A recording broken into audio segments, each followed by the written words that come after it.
पहाड़ों और खेतों से घिरा छोटा सा शांत गांव हरिपुर। यहीं के बीचों बीच दोपहर होते ही एक जगह सबसे ज्यादा भीड़ नजर आती है, मीना का बिरयानी के ठेले पर। मीना का ठेला खुलते ही गांव वाले ऐसे उमड़ पड़ते जैसे कोई मेले की शुरुआत हो गई हो।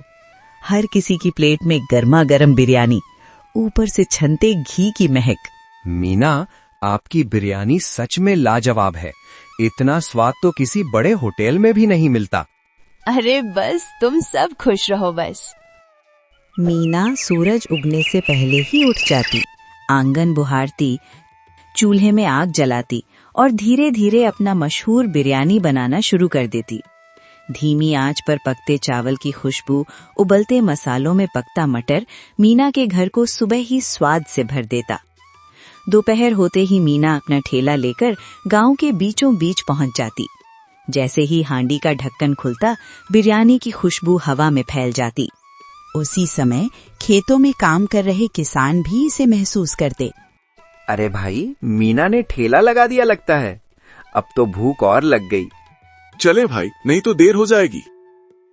मीना, एक प्लेट इधर भी, मुझे थोड़ा ज्यादा बिरयानी डाल देना। मीना मुस्कुरा मुस्कुरा कर सबको बिरयानी देती जाती। स्वाद लेकर खाते और दिल भर कर तारीफ करते। गांव में चंद्रकांत का बड़ा होटल था। दुकान अच्छी चलती थी, पर मीना के ठेले की भीड़ देखकर उसे अंदर ही अंदर जलन होने लगती थी। छोटू, देख तो फिर भीड़ लग गई इस मीना के ठेले पर। हाँ मालिक, लोग कहते हैं मीना की बिरयानी में बहुत स्वाद होता है। काश इसका ठेला ही बंद हो जाए, सारा धंधा मेरा ही होता। पर गांव वाले मीना को इतना चाहते थे कि चंद्रकांत चाहकर भी कुछ नहीं कर पाता था। दिन गुजरते गए। मीना रोज वैसे ही सुबह जल्दी उठती, बिरयानी बनाती और दोपहर को ठेला लगाकर पूरे गांव को खिलाती। लोग मजे से खाते, प्लेट चाटते और कहते, मीना, आज भी आपकी बिरयानी कमाल की है। मीना मुस्कुरा देती और मन ही मन बेटे के लिए दुआ करती। उसी दोपहर मीना ठेले पर लोगों को बिरयानी परोस रही थी। अचानक पीछे से एक आवाज आई। माँ। मीना ने पलटकर देखा और खुशी से भर उठी। अरे चमन, तू आ गया। चमन तुरंत मीना की मदद में लग गया। किसी को पानी दे रहा था, किसी को चावल डाल रहा था। अरे बेटा, कैसा है तू? शहर में पढ़ाई अच्छी चल रही है? जी चाचा, सब ठीक है। सबके चेहरे पर खुशी थी। शाम तक बेटा ठेले पर माँ का हाथ पटाता रहा। शाम को दोनों साथ घर लौटे। मीना ने दरवाजा बंद किया और धीरे से पूछ लिया, बेटा सच सच बता, सब ठीक है ना? बेटा कुछ पल चुप रहा, फिर धीमी आवाज में बोला, माँ, मेरी कॉलेज की फीस बाकी है। अगर कल तक नहीं भरी तो मुझे कॉलेज से निकाल देंगे। पूरे 15,000 रुपए चाहिए माँ। मीना की आंखें भर आईं, लेकिन उन्होंने हिम्मत नहीं हारी। कोई बात नहीं बेटा, तू चिंता मत कर, माँ कुछ न कुछ कर लेगी। मीना के मन में तूफान था, पर चेहरे पर सिर्फ हिम्मत थी, अपने बेटे के सपनों को बचाने की हिम्मत। अगली सुबह मीना मन भारी करके चंद्रकांत के घर पहुंची। दरवाजे पर चंद्रकांत आराम से चाय पी रहा था। अरे मीना, आज कैसे आना हुआ? ठेले पर भीड़ छोड़कर यहाँ? चंद्रकांत जी, एक मदद चाहिए थी। मेरे बेटे की फीस बाकी है, 15,000 रुपए। चंद्रकांत की आंखों में चमक आ गई। उसने मन ही मन सोचा, वाह, आज तो खुद चलकर फंसने आई है। अब इसका ठेला और घर सब मेरा हो जाएगा।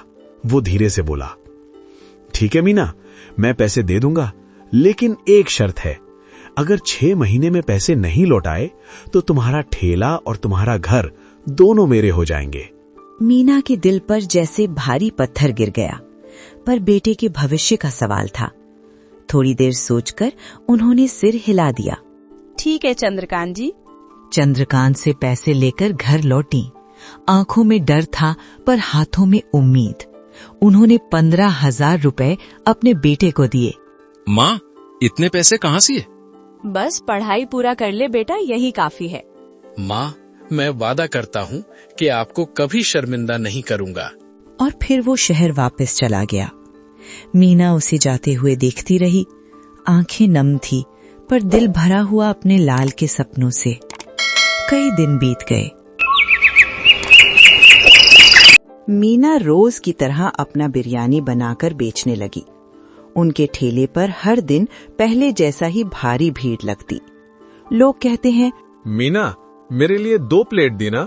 मीना का ठेला फिर से पहले जैसा फूलने फलने लगा था, लेकिन गांव के दूसरी तरफ एक शख्स था जिसे ये अच्छा नहीं लग रहा था, चंद्रकांत। अच्छा, बस कुछ ही दिनों की बात है, फिर ये ठेला भी मेरा और इसका घर भी मेरा।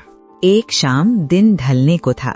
मीना हांडी समेट रही थी कि तभी चंद्रकांत लाठी टेकता हुआ आ पहुंचा। मीना, कैसी हो?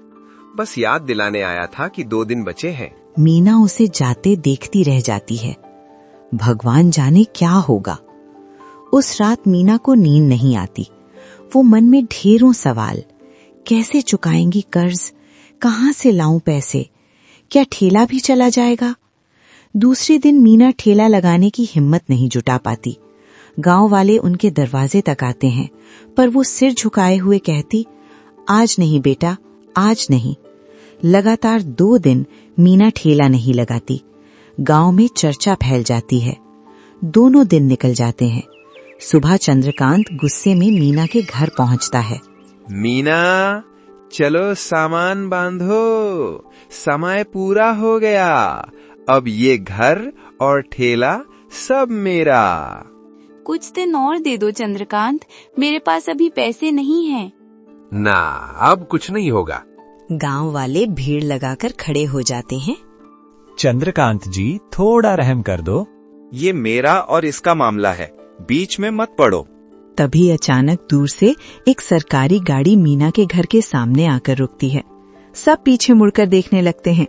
गाड़ी से 2 पुलिस वाले उतरते हैं और उनके साथ उतरता है मीना का बेटा, जो अब एक बड़ा अधिकारी बन चुका था। ओ भगवान, ये तो मेरा चमन है। मीना की आंखें भर आती हैं।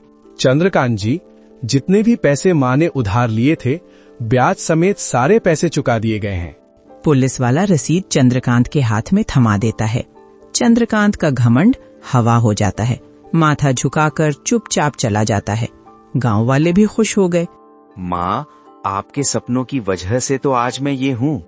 अब चलो मेरे साथ शहर चलकर रहो। नहीं बेटा, मैं शहर में क्या करूंगी। मेरा मन तो यहीं गांव में और मेरे ठेले में लगता है। बेटा मुस्कुराकर सिर हिलाता है। मीना फिर से अपना ठेला लगाने लगती है। भीड़ पहले से भी ज्यादा बढ़ जाती है। मीना, आज दुगुना बनाना। इस तरह मीना की बिरयानी पूरे गांव का प्यार बन गई और मीना की मेहनत और बेटे की लगन ने उन्हें हमेशा के लिए सम्मान दे दिया। ये कहानी यहीं खत्म होती है, लेकिन ऐसी ही और भी प्रेरणादायक और दिल को छू जाने वाली कहानियां देखने के लिए नूनी टोन को सब्सक्राइब करें।